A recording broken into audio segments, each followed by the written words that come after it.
Hi guys, Veggie from the future here. Just like a little correction before you actually start the video. Unfortunately, throughout it, I call it the Revolution Pro 5 because that's how I read that, but that's not what it's called. And so I basically made this video calling it the wrong thing.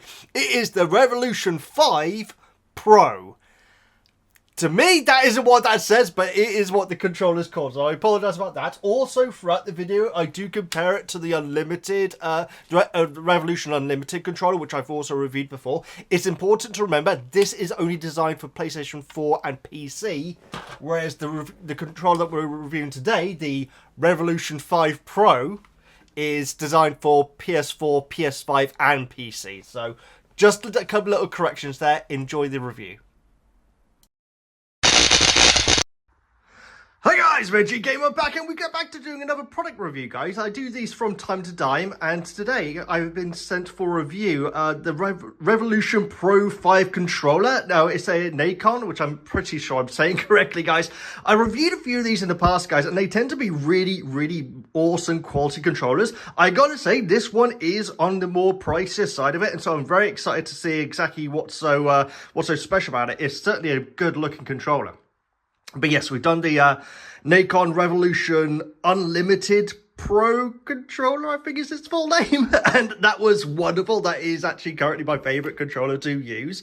And so it'll be interesting to see what the Revolution Pro 5 has to offer on top of that. And also, yes, obviously this is just another chance for me to show off the fact that I built an arcade cabinet myself over lockdown. But yes, guys, we're going to be checking this out on some retro gaming, and then we'll try it on some new gaming as well. But we'll do an unboxing first and compare it to, like I say, the other Nacons that I've covered in the past. And so let's go and check it out. I should say one obvious thing is that this is obviously the PS5 version of the Nacon series and everything. And like I say, it is a gorgeous looking controller. The Unlimited that I'd reviewed before was designed for PlayStation 4. But obviously these will work with PC, guys. In fact, my current controller, which I have linked up to my PC, is actually the Xbox Pro Compact controller. Very, very nice. Slightly smaller than other controllers, but sometimes that's actually what you want. In my experience, also lights up wonderful. We will do all the software testing as well, guys. See what different settings it has. Apparently, it has different modes for PlayStation 4 and 5, which is very interesting. Yeah, player profile LED specific for PS5 and PS4. Very, very interesting. We also have the wonderful weight system that we had in the Unlimited as well. So we'll see if that's any different. But yes, we'll install all the software and see if we can set up different color profiles and everything like that. So we'll give it a good run through. But yes, let's have a quick look at my like I say, probably my controller of choice, the Unlimited. Certainly bulkier than the compact, but again, it's horses for courses. Sometimes you do want this. It's also like a very smooth controller, whereas this has a real nice grip to it. It's certainly not going to be slipping anywhere, whereas with this one it does kind of feel like it could slip out of your hands possibly. So hopefully this controller as well also has a lovely carrying case, because I think that they are amazing, and of course it does. Fantastic. So we've got the paperwork. Let's get that out of the way.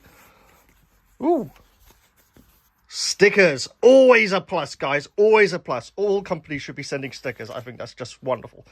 Weirdly, I very, very rarely use them, but there's something like exciting about getting a bunch of stickers I find with this sort of stuff. So you have the usual blurb, guys, the different information, which I guess pretty much no one ever reads. Let's go over to the main event, though. Loving this case, guys. So there's a little comparison. It is larger. The case is larger. I don't know if that's going to reflect in the controller being larger as well. I do like this design of the case, though. Very, very nice. And there we go. Obviously, a nice little cleaning sheet there. Very, very useful. You got your weights, as always, guys. We'll crack those open and give them a go in a moment. But the main event here, guys, look at that. Look at that D-pad. That's so interesting. I mean, that is a pretty controller. It feels wonderful. Actually, that really does feel wonderful. The grip on here is so nice, but then it's nice and smooth on the body of the controller. That's actually really nice. I guess we should do a comparison side by side. Excuse if this is a little bit dirty, guys. I have been using it, obviously. There you go. It is certainly larger. It is certainly larger. I gotta say, I really like these buttons. They really stand out beautifully. Okay. So looking at it, I wasn't sure because of the disc, but to be honest, these little bits here, the actual directions are actually lifted up above the rest of the plate. And so it may not look like it, but it feels like a normal D-pad to me, running my thumb over it. Looking at a picture of it, you probably wouldn't guess, guys, but this actually really does feel like a proper cross D-pad, because the actual, the bits where you press left, right, up and down are lifted above the rest of the plate. Shoulder buttons, much quieter. I don't know if you can really hear either of those, but it is actually a lot quieter. I mean, this grip is wonderful, guys. I really, really do like this. Yeah, I mean, this does have a grip to an extent, but this really feels like a proper grip. And we obviously have the different settings. We'll look into exactly what they are in a moment. In fact, let's see if we can work it out now. Oh, yeah, I think it is. I think it's yeah, it is. It's how deep the triggers go. That's amazing. Wow, okay. I don't know which I prefer. Often I do like the long press, I must admit, which is the only option in the unlimited version. PlayStation 4, I should say. But yeah, I mean, this is a very pretty looking controller. Okay, let's get the weights open and then start customizing this. Okay, so now this is interesting, guys. So this is the Revolution Pro 5 weight. We also have a couple of other things in there. Here's the one from the unlimited controller. As you can see, like the thumbsticks, which I don't use, are quite like smooth and quite slender, as are the ones which I've got installed, in fact. But here we have some chunky ones, guys. I really like the look of these. We're definitely going to give those a go in a moment. But my eyes are immediately attracted to what, at first, I couldn't actually work out what it was, but it is an external microphone, guys. So that's awesome that it's actually included in it, and it just pops in there, and it feels very smooth once it's in. Amazing. I mean, that's really, really cool. You also have a mute button right there. I don't know if it lights up. We shall see once it's powered up and everything. But yeah, that's very nice addition. And also, who would have thunk it, guys? A replacement D-pad. So this means that this must come out. Come on now. There we go. Oh my goodness, that's cool. Okay, so let's see what we think about this. I'll be honest though, guys. I kind of like the round circular one, but I guess for this is going to be your more standard experience, isn't it? Ooh, make sure it's clicked in there, James. Veggie, I should say. Okay, I worked out what I was doing wrong. So basically I had it at 90 degrees in the wrong direction. It has to actually be like in a specific way for it to click in. And once it does, guys, it feels great. It really does. Pretty similar to the older controller, although there's no grip on the older one, on the Pro Revolution 5. Revolution Pro 5. Again, make sure you get it right. Revolution Pro 5. There we go. There is that little grip, which actually feels very, very good, very, very responsive. Excellent. To be honest, I don't... Wow, getting this out might be a bit fiddly. I kind of like the novelty of this. Maybe that would wear off after a while. But either way, either option's really good. I really like it. So let's take a look at the slots for the weights. I tend to like my controllers to be heavier, guys, but it's each to their own, though, seriously. And here we go with the weights here. You just take one out and pop it in there. Play around with it. Work out exactly how heavy you like your controllers to be. But like I say, guys, I tend to like to go for the heavier controller. So there's all your options, up to 16G for each. You put one on either side, obviously. Obviously, I'd recommend keeping the same weight on both sides. And then that clicks in really simply like this. Then we, of course, have the thumbnails. Not the thumbnail, sorry, the thumbsticks. Or the L3 and R3, as they're also known. And then you also have these wonderful rings. So it goes right up to the thicker stick. So this is the stick without. Pop that on. And then it makes the controller a lot quicker to get to where you want it to go. Now, this really is up to user, your own choice, guys, because I do like, as I have it on set up on here, I like the thicker one on the left and then the looser one on the right. That tends to be good for like first-person shooters, I find, but you know, you could completely disagree. Just so you know, when you're going forward, it's immediate, but when you want to aim specifically, you have more of an option. That tends to be what I go for. But again, if you get one of these controllers, you really want to be playing around with it to work out exactly what suits you the best. And so here are the different sticks. Obviously, we have the concave ones already in there. Then we have a flatter one with a nice texture on it, no slipping there. And then you had these chunky ones, which are smooth as well. Oh, actually, no, they are the only smooth ones, aren't they, on this controller? And then you pop that in, and I'm fascinated to know what this is like, guys. Whoa, that is high. That is so high, but I like it. I really like that. And so there you go, guys. Obviously, you can have both analog sticks to both heights. You may want to play around with it to see if you do want them to be different. What I think I'll do is I will go with the heaviest weights for the base, the thicker stick for the left stick with the tall joystick top as well.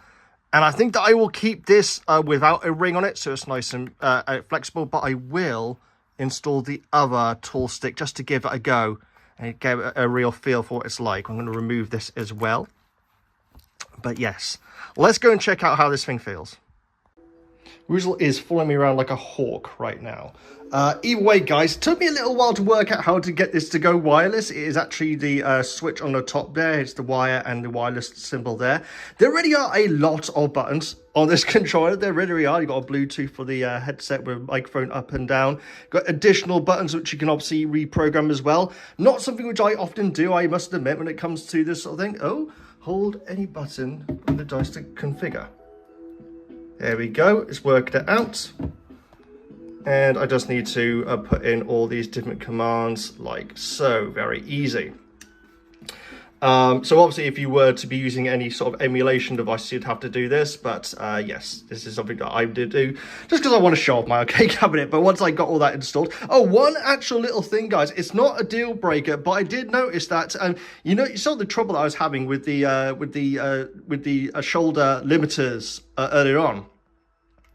When you switch it down to like the full pass, it's absolutely fine. Sometimes when you switch it back up,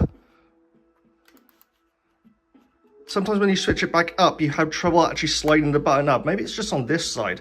Okay, so there we go. So it's on its lower position now, so the button can go all the way down. I lift it back up, and you see, and it won't go. So this has happened like a few times since I got out of the box.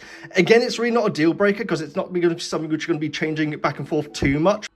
Like I say, it's really not the end of the world, but yeah, sometimes there we go again. You see, it's not sliding up. Then you press the button, and then it does. It's something that might just be on this unit, guys. It could be something that's pretty rare, but again, even if it is something that happens regularly, it's not that big an issue because honestly, I feel like I'm just going to be leaving it in the higher up position anyway. I think I like the shorter trigger things, but I thought I'd report back to you on that just to, so you have all the information you need to see if there are going to be issues out there for your unit as well.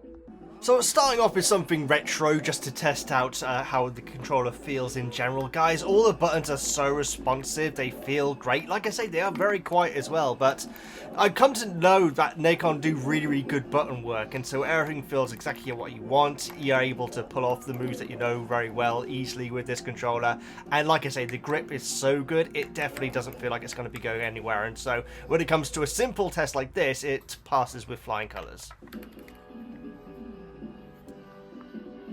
One thing that I really should have been able to work out straight away is the taller stick is to represent more of a joystick feel, and so really is meant to be controlled like this rather than this. That's why the smooth texture is on top. You can still do it, guys. It does feel a little bit alien, but I'm sure you could get used to it. But really, I think that if you had the left one, I can't imagine it being that useful on the right. But you know, correct me if I'm wrong, guys. You probably know more about fighting games than I do. But if you wanted to use this as a joystick, more of a joystick controller, the fact that it has the grip on the side and that it's so tall actually makes a lot more sense to me now. So that is a really nice feature. So the software where you can get like firmware updates and the suites to play around with the controls and everything can be found easily on the NaconGaming.com website, guys. It's very, very easy to find the controller that you need for it. You download it and install it into your computer, and then you have this, which is the program itself. When you first come up on this program, it will say that you had to have the controller in specific settings for it to be able to connect with. That's why it's currently wired and everything. It needed that just so it could connect with the controller. But once you're in, guys, it tells you how much power you have. It gives you all these different options for updates and different profiles. We'll go into PC here. You can sign in as a guest, which is ideal, which I'll do right now, although I will be making a profile in just a moment. So you have these different profile, guys. I should say the profile button is on the back just here. And when you press that, this color will move around on the pad to show which profile is actually being represented. You can go into them and view them here. And so you see what exactly it is going on with it, with like the different colors and like, what buttons equate to what and everything. You can't actually change them here, so you have to actually create a new one, I believe. In fact, I will just quickly try and duplicate. Yeah, okay, so to duplicate, you need to... we just need to put in a name. Okay, let's put in Veggie. Veggie, I guess. Duplicate. Okay, so we now have our duplicated one. Now, can we change this? Resetting you can do. You can assign it. But no, maybe to... Oh, edit profile. Here we go. So now that you've actually made a duplicate or a new profile, you can now actually edit the settings. And so let's go straight to color, which is always the first thing I had to do. So have a look. We're in a nice pink. Oh, it's not displaying yet. I needed to assign it. So you saw that there were the 4 slots at the top. In fact, I will show you it right now. Obviously, my custom one was down here. And the racer one was up here, there. You have to actually assign it to one of these top ones, and then it will kick in. And so I've assigned it to 1. For some odd reason, it changed the colours that I'd selected. So I had to go back in here again, and it said pink, but this was white. You can't really see that it's pink right now because of the lighting. Oh, there you go. You can kind of see it. And so I then reselected them, and then it changed. But obviously, we can go to single. We're pulsing there. The other effect is circle. Oh yes, yeah, it's right. Yeah, there we go. So it's boom, boom, boom, boom. Yeah, it's hard to really see, but it is working though, guys. It's my lighting setup. That's the problem here. And there we go, guys. So we can change like the vibration like levels and things. I think I will leave that all as it is, guys. I feel like the default's usually best. If after a little while you change your mind and everything, then you may want to start playing around with it. But I recommend that whenever you get a new controller like this and you have all these settings, and honestly, guys, the vast majority, if not everyone, will not be using all of these settings. And so don't go in getting one of these fancy controllers, playing around with the settings, then think, oh, balls, it's all completely confused. Luckily, there's reset buttons everywhere. But yes, we have our new profile selected. Very nice with the nice pink and yellow. And now, I guess we go and check out some games, guys. Like I say, I could show you all the different things of how to like change the buttons and everything.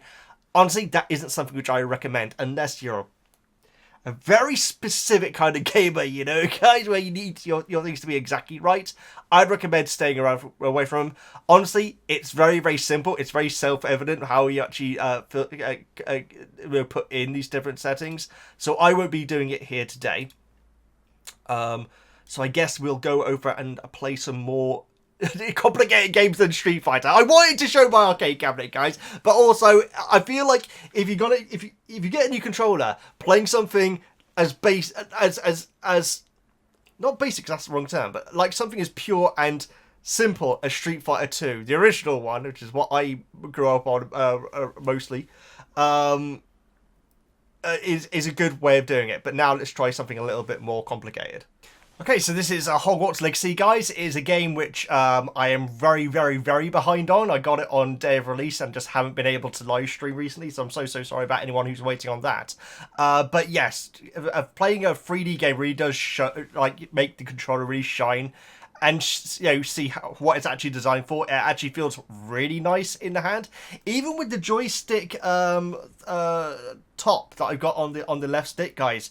It doesn't feel like you're going to be slipping off or anything. It's not the most gripping, obviously, on top, but if you use it on the side, then it's actually really cool. And so, again, I feel like that's more for your Street Fighters and things. I do feel like if you're going to be playing a 3D game, it probably isn't best to use this higher up this arcade stick-like top to the left stick, to be honest, because it does feel a little bit alien. But again, if you're going to be playing fighting games and you don't have an arcade stick, I think it's actually a really nice addition. Actually, it's a good fix. It's like a halfway house sort of thing. Like I say, I've gone with the heaviest weights, which to me always feels good. I feel like that's a lot of people do prefer their controllers to be very, very light, but I just feel like when it's weighted down with the heaviest weights, it feels like it ain't going anywhere. You really have a proper grasp of it. But again, guys, if you're going to be getting a controller like this, you really got to play around and work out exactly what it is that you're... Oh God, okay. That you're happy with. Guys, when it comes to this controller, it like I say, it is more expensive than previous ones, but like I should have said straight away, guys, that's because this is compatible with PS5 and PS4 and PC, guys. It's like an extra 100 around that point, around that price point, compared to the Ultimates. And to be honest, I do see the quality in it. Just little things like the face buttons look so nice. The grips really do feel like a professional standard of gripping. You know what I mean? The extra options when it comes to the analog sticks and so on are really nice addition.